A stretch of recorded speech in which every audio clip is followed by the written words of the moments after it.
समंदर में त्रिशा नाम की एक सुंदर सी जल परी रहती थी। त्रिशा दिखने में तो बेहद सुंदर थी, लेकिन एक नंबर की भूखड़ थी। उसके ज्यादा खाने की वजह से उसकी माँ उससे बहुत परेशान थी। अरे त्रिशा बेटा, थोड़ा कम खाया कर। अगर मोटी हो गई ना तो तुझे कोई लड़का जल्दी पसंद नहीं करेगा। इसलिए मैं अभी ही बोल रही हूँ तुझे कि थोड़ा कम खाया कर। उफ माँ, आप भी ना मुझे चैन से खाने भी नहीं देती। इतना थोड़ा सा ही तो खा रही हूँ, आप तो बस मुझे टोकती रहती हो। अब क्या मैं पेट भर कर खाऊं भी ना? मैं तो हमेशा ही इतना खाती हूँ। मोटी होना होता तो कब की हो जाती। तुम्हारी ज्यादा खाने की आदत ही तुम्हें एक दिन ले डूबेगी। इससे पहले कि कोई आफत आए, मैं तुम्हारी शादी करवा दूंगी। ससुराल जाकर खाती रहना, लेकिन मेरे सामने नहीं खाओगी। त्रिशा की ज्यादा खाने की आदत से उसकी माँ बहुत परेशान थी। त्रिशा की माँ त्रिशा की शादी एक अमीर घर के इकलौते लड़के से, जिसका नाम रमेश था, करवा देती है। और सुहागरात वाले दिन त्रिशा बिस्तर पर बैठी रमेश का इंतजार कर रही होती है।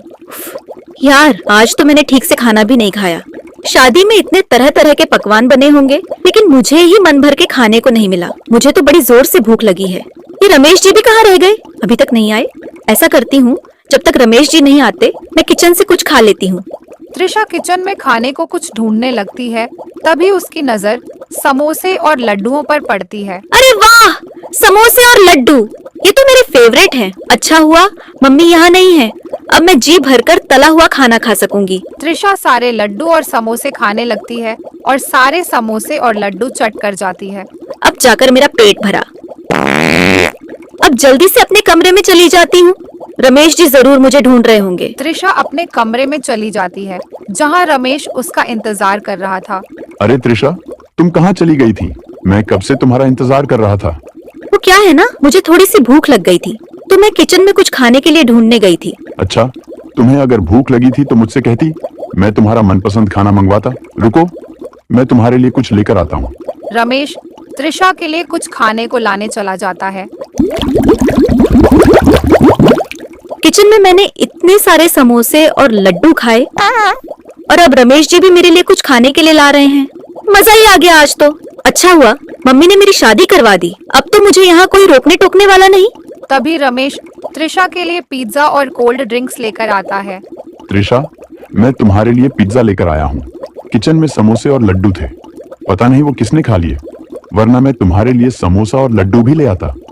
कोई बात नहीं, मैं पिज्जा ही खा लूंगी। त्रिशा और रमेश दोनों मिलकर कोल्ड ड्रिंक और पिज्जा खाते हैं और पिज्जा खाने के बाद दोनों सो जाते हैं।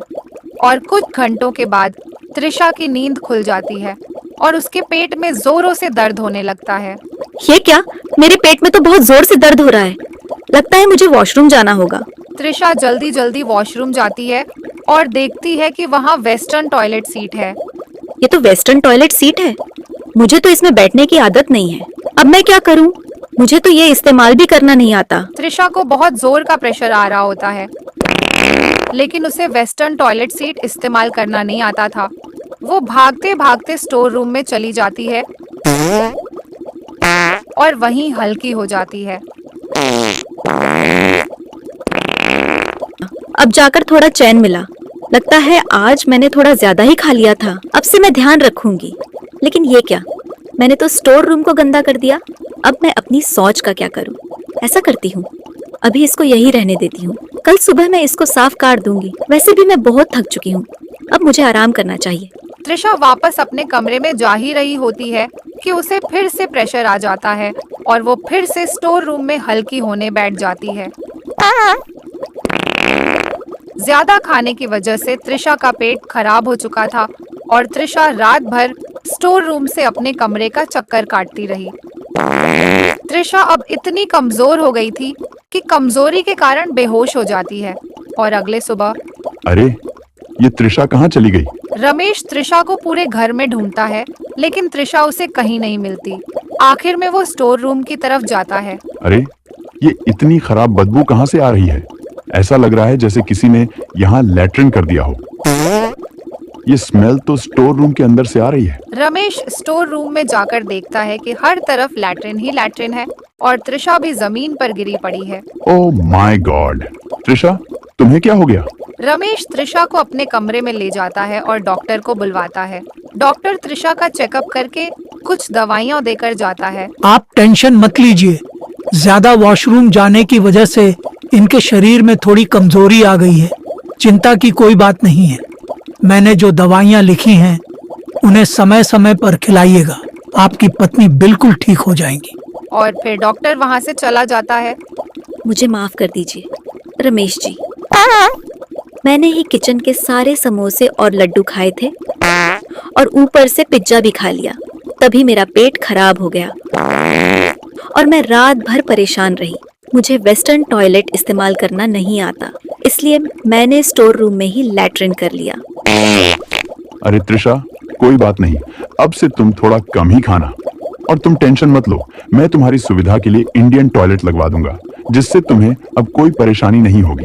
रमेश त्रिशा का खूब ख्याल रखता है और त्रिशा बिल्कुल ठीक हो जाती है। अब त्रिशा लिमिट में ही खाना खाती है। उसकी ज्यादा खाने की आदत अब सुधर चुकी थी।